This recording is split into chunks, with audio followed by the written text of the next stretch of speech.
Olá, queridos alunos da Rede Municipal de Teresina, professores e professoras. Eu me chamo Ivana e está começando mais uma aula de Geografia para os alunos do 7º ano.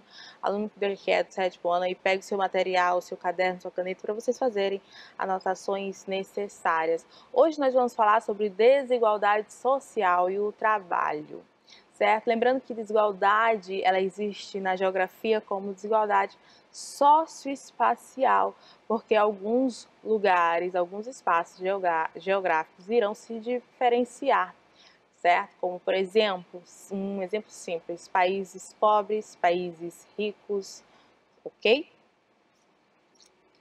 O que nós vamos aprender?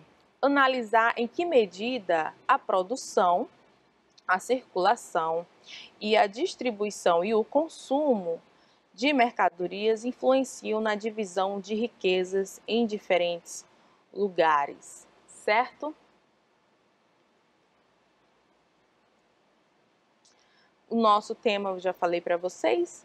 Esse tema vocês irão encontrar na unidade, da unidade 3 em diante. É um tema em aberto que fica durante todo o nosso livro. Bom, para começar, vamos falar sobre produção, circulação e distribuição de consumo, ok? Eu trouxe uma frase do nosso professor Milton Santos, né? Que diz assim: no Brasil não existem cidadãos, mas sim consumidores. É uma frase para a gente refletir. O que ele queria dizer com isso? Não existe cidadão, mas consumidor? Qual é o significado de cidadão? Qual é o significado de consumidor? E aí a gente vai buscar no nosso dicionário os significados de cidadão e consumidores para entender o que Milton Santos quis dizer com esta frase, né? Bom, cidadão. O que é o cidadão? É um indivíduo que convive em sociedade, grupos de indivíduos entre os quais existem relações recíprocas. Eu coloquei em negrito para destacar, que é o mais importante. Cidadão é um habitante da cidade e tem direito de gozar de seus direitos civis, políticos do Estado, em que nasceu, ou no desempenho de seus deveres para com este. Então, o cidadão tem direitos e deveres, ok? Que direito o cidadão tem? Direito à moradia, direito à saúde, direito à segurança, direito à educação. Porém, vamos lá para a definição do que é consumidor. Consumidor é aquele que compra, adquire ou paga por serviços, né? Ele paga por serviço, ele compra mercadorias, bens de utilização própria ou de sua família. Cliente, freguês, pessoa física ou jurídica que utiliza ou adquire esses serviços, produtos e mercadorias. Ou seja, o que ele queria dizer? Que não existe cidadania no Brasil. Existem consumidores que compram seus direitos básicos, que estão previstos, inclusive, na Constituição Federal. O cidadão brasileiro, né, ele compra a sua própria casa, sem ser financiada às vezes. Ele compra um plano de saúde que o governo que deveria desempenhar esse papel, principalmente para a população carente, certo? Ele compra o que mais? Ele paga pelo serviço educacional do seu filho, muitas das vezes, ok? E outros diversos direitos. Ele paga, inclusive, pela segurança. Por exemplo, ele coloca câmeras na sua casa, ele coloca uma cerca elétrica na sua casa, ele paga alguém para vigiar sua casa à noite. Enfim, então, todos aqueles direitos fundamentais garantidos pela Constituição que deveriam ser do cidadão, na verdade, é adquirido por consumidores. Por isso, Milton Santos colocou essa frase, que no Brasil não existem cidadãos, mas sim consumidores. Para que existam cidadãos e não consumidores, eu preciso realizar uma transformação mesmo social, cultural no nosso país, na nossa sociedade. Isso é só para início de reflexão, porque produção, circulação, distribuição e consumo vai necessitar de uma reflexão mais profunda para compreender por que nós consumimos tanto, por que nós estamos dentro desse modelo de de desenvolvimento capitalista. Bom, vamos falar de consumo para começar, né? Consumo, todos nós somos seres consumidores. Nós precisamos consumir produtos, ok? Nós compramos produtos para a nossa própria existência. Então a gente precisa vestir, não é verdade? A gente precisa de que mais? A gente precisa comer, né? A gente precisa se divertir. Então o consumo é natural. Nós consumimos aquilo de acordo com as nossas necessidades. Hoje eu preciso comer, então eu vou lá e compro o meu alimento para hoje. Mas assim, hoje eu tô com vontade de comer, sei lá, um bolo crocante, delicioso, com cobertura tal, X.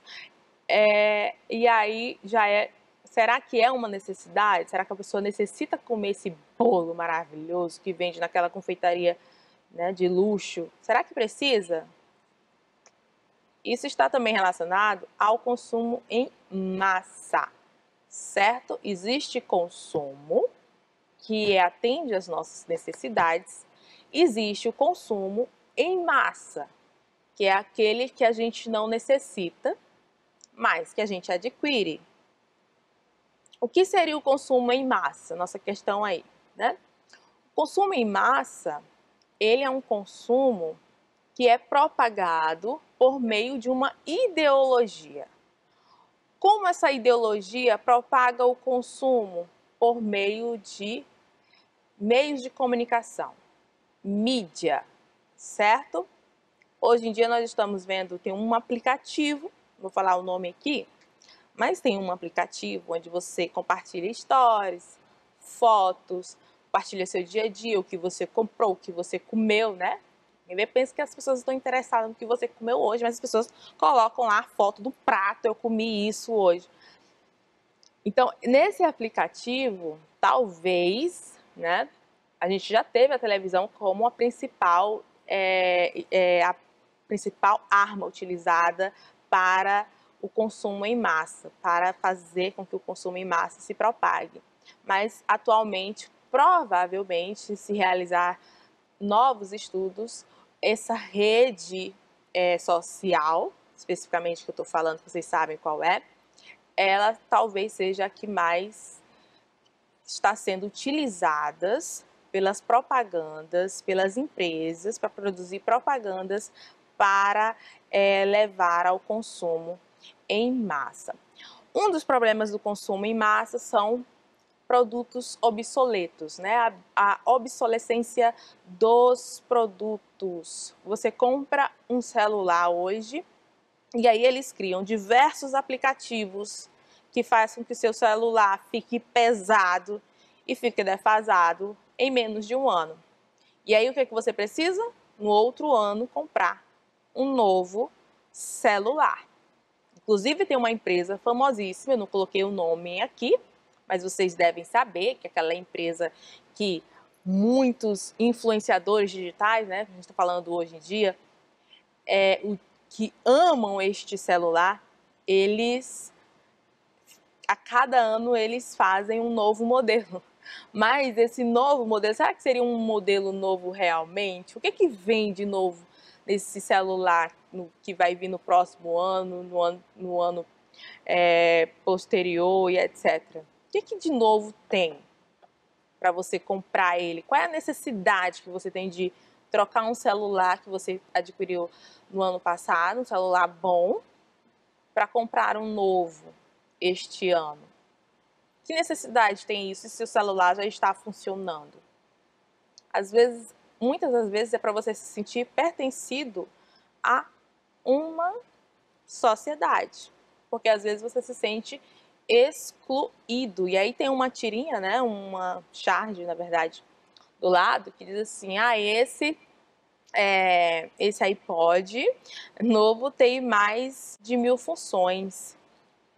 E aqui do lado, o cara que lucra com isso, né? Dizendo assim, principalmente a de pifar, né? Pifar é quebrar. Logo, principalmente a de pifar, logo para eu lucrar. E aí você tem aqui um montante de celulares, de tablets e etc. Bom, isso aqui, ó, esse montante aqui é a obsolescência dos objetos, dos produtos. Hoje em dia, um produto, ele é feito para durar menos. Veja, antigamente, basta você ver, um dia eu estava na rua, né, numa avenida, e eu vi um carro antigo, modelo antigo, acho que era eu não vou falar a marca do carro, mas era um carro bastante antigo, ele era feito de aço, né? E ele bateu num carro atual, um carro novo, né? De um ano mais recente. O carro mais antigo, que era feito de aço, ele não sofreu nenhum dano, né? Ele ficou assim, intacto. Já o carro novo, que é feito com outro material, um outro tipo de material, ele ficou todo amassado. Daí vocês tiram uma ideia mais ou menos do que é essa obsolescência. Então, eles produzem atualmente um produto que vai ficar obsoleto em pouco tempo, ele vai quebrar facilmente e você tem um produto que foi feito antigamente, anterior a esse tipo de consumo em massa, que era feito para durar, ok? Hoje em dia as coisas não são feitas para durar. Bom, como é que ocorre o consumo em massa? Como eu falei para vocês, o consumo em massa, ele vai necessitar de quê? De propaganda. Ele precisa de propaganda. Precisa realizar marketing. Não é à toa que está aí surgindo um novo marketing que está fazendo muito dinheiro, fazendo a vida de muitas pessoas, que é o marketing digital, né? Influenciar pessoas a comprar aquilo que elas não precisam. Então, eu preciso de propaganda para criar uma ideologia de consumo em massa. Qual é o objetivo de um comercial?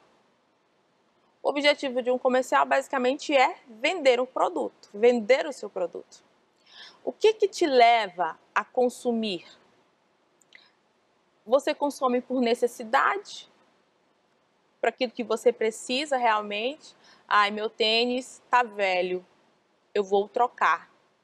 Ou você consome assim, esse mês eu vou comprar tênis X, no próximo mês eu compro tênis Y, e daí diante, todo mês compra um tênis diferente, né? Então, o que te leva a consumir? É a sua necessidade ou é a superficialidade das coisas?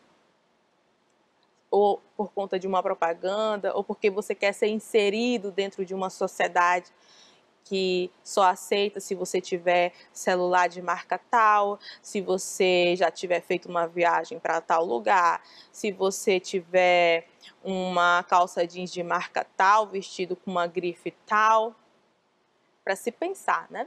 Eu aposto que vocês que utilizam muito essa rede social que eu falei, compartilham stories e tudo mais, vocês já devem ter visto influenciadores fazendo propagandas, publis, né, que eles chamam atualmente, as publis.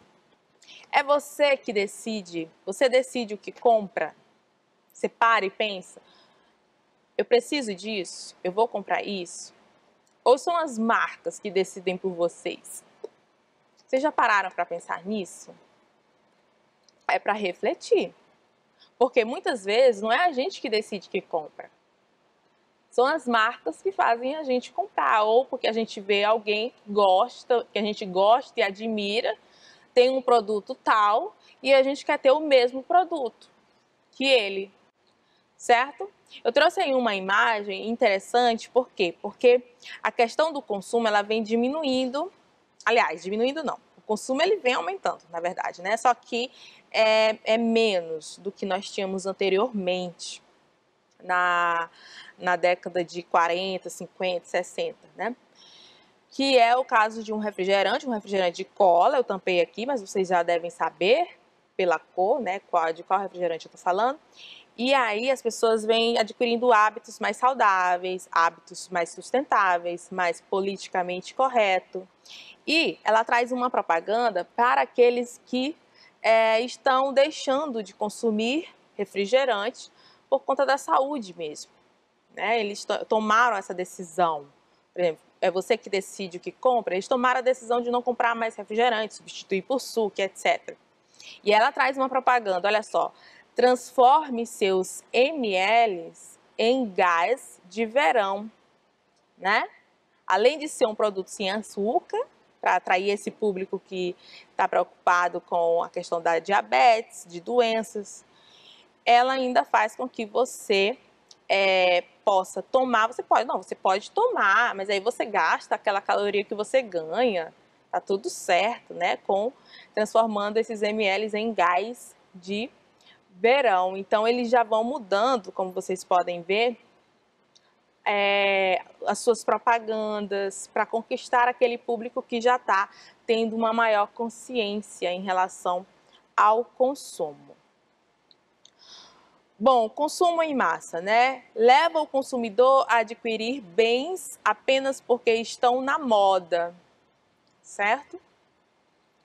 Na medida em que estes constituem uma forma de integração social, como eu falei para vocês, às vezes a gente não tem um celular tal e se sente excluído. E são imprescindíveis para ser aceito na sociedade de consumo. O que nós temos hoje? Uma sociedade capitalista, uma sociedade de consumo em massa, certo? E essa sociedade de consumo em massa, ela vai gerar impactos tanto na questão das desigualdades sociais, porque nem todos terão acesso a alguns produtos que são desejáveis, mas que são produtos supérfluos, e também vai causar problemas ambientais, como por exemplo a produção do lixo, e aqui eu vou refrisar muito sobre a produção do lixo, porque um dos maiores problemas causados pelo consumo em massa, problema ambiental causado pelo consumo em massa, além do desgaste dos recursos naturais, é a questão da produção do lixo. E eu trouxe uma charge para vocês também, né, que diz assim, o Brasil de vento em polpa. Aí tem um homem, né, um senhor, que é o pai, a mãe e o filhinho aqui, que basicamente coletam lixo, né, são coletores de lixo. Ele diz assim, queridas, os indicadores econômicos mostram que estamos a todo vapor. Como é que ele tira essa conclusão? Indicadores econômicos, ele viu isso aonde? Ele bastou olhar para a quantidade de lixo, ó. Olha só, um lixo de computador, né? De outros produtos aqui interessantes. Então ele vê que a quantidade de lixo produzido, que está cada vez maior, faz com que você subentende-se, né? Na verdade, que se consome cada vez mais. E se consome cada vez mais, por quê? Porque a economia está um pouco melhor, há crédito para você consumir com mais facilidade. Mas como surgiu essa questão do consumo em massa? Gente, o consumo em massa, tem até, dizem, né, que sociólogos participaram dessa introdução do consumo em massa no mundo. Ele teve origem nos Estados Unidos com um modelo de vida americano, né, que eles chamam American Way of Life, que é um slogan que foi feito para se propagar o consumo em massa. Então é aquele famoso que a gente chama estilo de vida americano. Talvez alguns de vocês não tenham ainda ouvido falar nisso, certo? Sobre o estilo de vida americano. Mas o estilo de vida americano, ele surgiu e passou um bom tempo na nossa história pregando o modelo de consumo em massa. O que é esse modelo de consumo em massa? Qual era o objetivo principal? Aliás, o que eles usavam para propagar esse consumo em massa. Além das propagandas, como vocês estão vendo aqui, né? A mulher feliz comprando vários produtos no supermercado. Eles colocavam na cabeça das pessoas, por meio da TV, nessa época nós tínhamos a TV, na década de 40 em diante, a felicidade por meio do consumo. Ou seja, você é feliz consumindo. Até hoje, né? Até hoje a gente, às vezes, quando a gente sai para comprar alguma coisa, a gente se sente assim, feliz, né? Por ter comprado algo. A gente tem aquela falsa sensação, mas é uma falsa sensação, porque depois que você compra, chega em casa, e você vê que gastou muito, aí você pensa, né? Poxa, eu não precisava disso, eu não sei para que eu fui comprar isso, onde foi que eu botava com a minha cabeça, certo? Mas naquele momento que você está comprando, você se sente a pessoa mais feliz do mundo. E, inclusive, os vendedores fazem você se sentir a pessoa mais linda, feliz do mundo por estar comprando e aí dando para ele, no caso, as comissões de venda, né, que eles ganham bastante. Bom, vou ler aqui um trecho em que fala sobre características desse modelo do estilo de vida americano. A ideia de uma vida feliz, vitoriosa e onde há liberdade, olha só, liberdade está relacionada ao quê? Ao liberalismo. Liberalismo está relacionado ao quê? Ao capitalismo, certo? A ideia de uma vida feliz, vitoriosa e onde há liberdade definem este jeito de vida americano. Esta felicidade alcançada pelos meios materiais tornou-se a válvula de escape, certo? Uma válvula de escape, é uma alternativa para você escapar dos problemas. Para esquecer os horrores, olha só, os horrores da Primeira e da Segunda Guerra Mundial. Então, o modelo do estilo de vida americano, ele surgiu após a Segunda Guerra Mundial para fazer com que as pessoas tirassem aquelas imagens, toda aquela tristeza, aquele pavor que amedrontava o mundo inteiro e passasse a consumir como se fosse uma válvula de escape, fazer compras para se sentir feliz, ter uma vida mais confortável, entre aspas, e etc. Tudo pensado, certo? Tudo pensado. Bom, aqui eu trouxe um esquema onde basicamente vai mostrar a interdependência, não a interdependência, mas a cadeia produtiva, certo? Bom, de onde vem para onde vai o que consumimos? Como já falei, nós somos seres consumidores, muitos são consumidores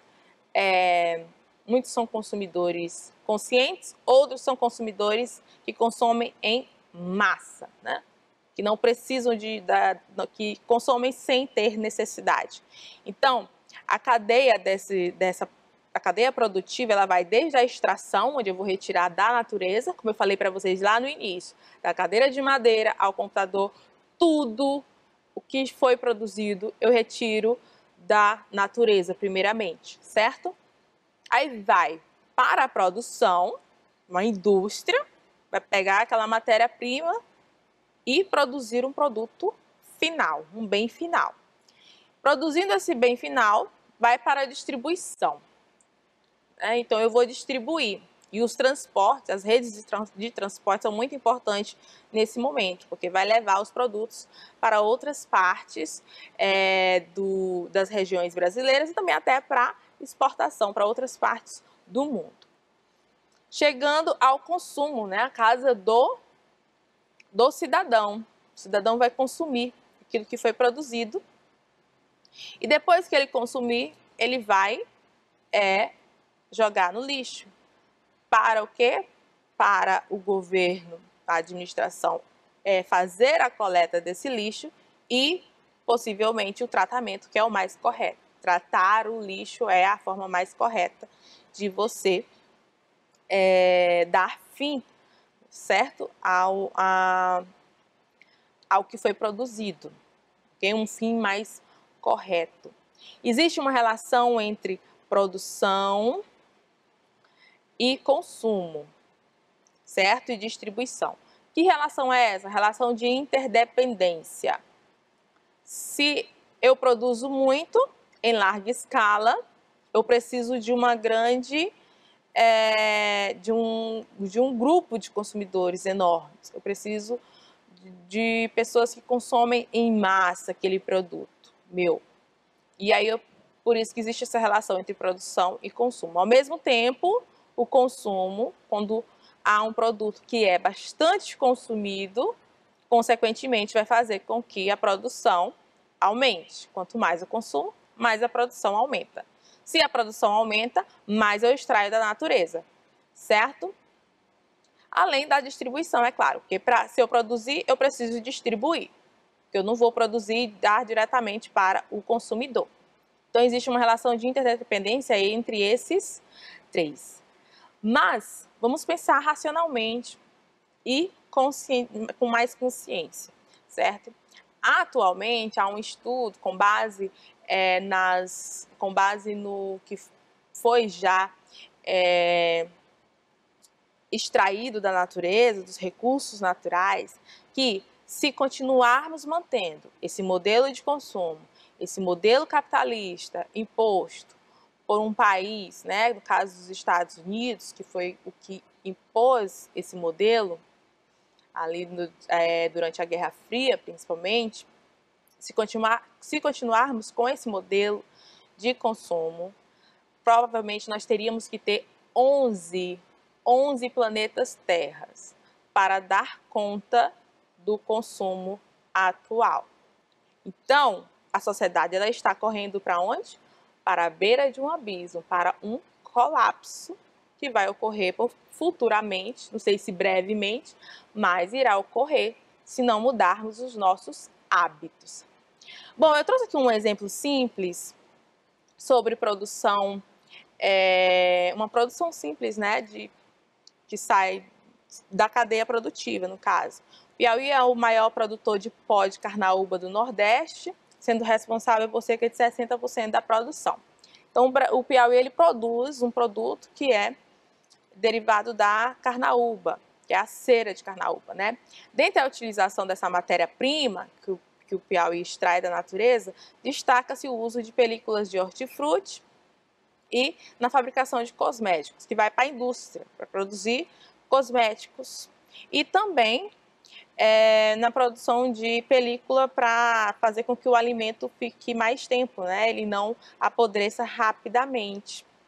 Então, aqui nós temos um exemplo de cadeia produtiva. Se extrai da natureza, vai para a indústria, produção de cosméticos e depois para distribuição.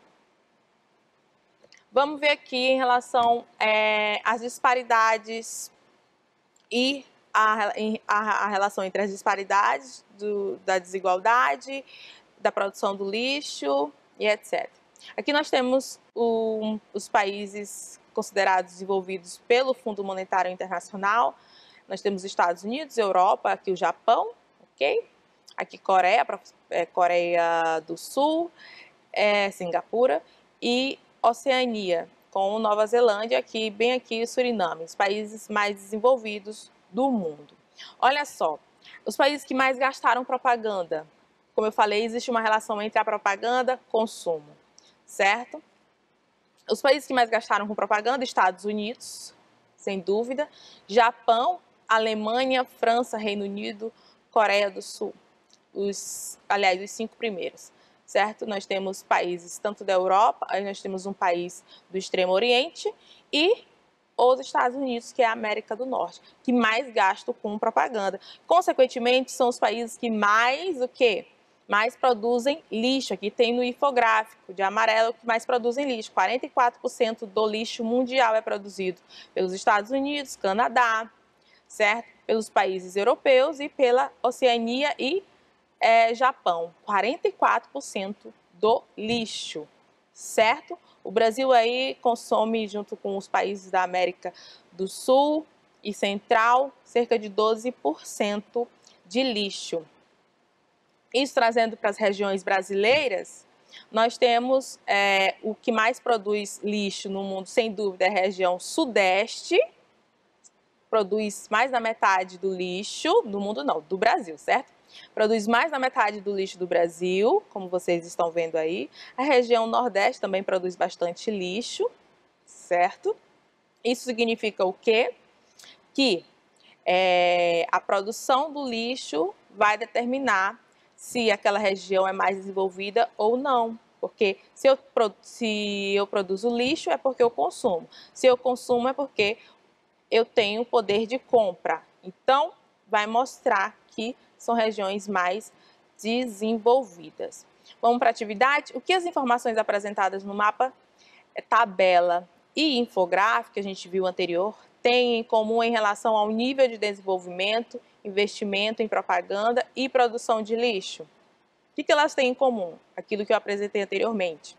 Existe uma relação entre o nível de desenvolvimento de um espaço geográfico e a produção do lixo, que é quanto maior o nível de desenvolvimento de um lugar, de um país ou de um território, há um maior gasto com propagandas, certo? Que incentivam o consumo e, consequentemente, há uma maior produção de lixo desses países. Então, essa foi a nossa atividade de hoje. Na próxima aula nós vamos aprofundar o conteúdo e fique com Deus. Até a próxima.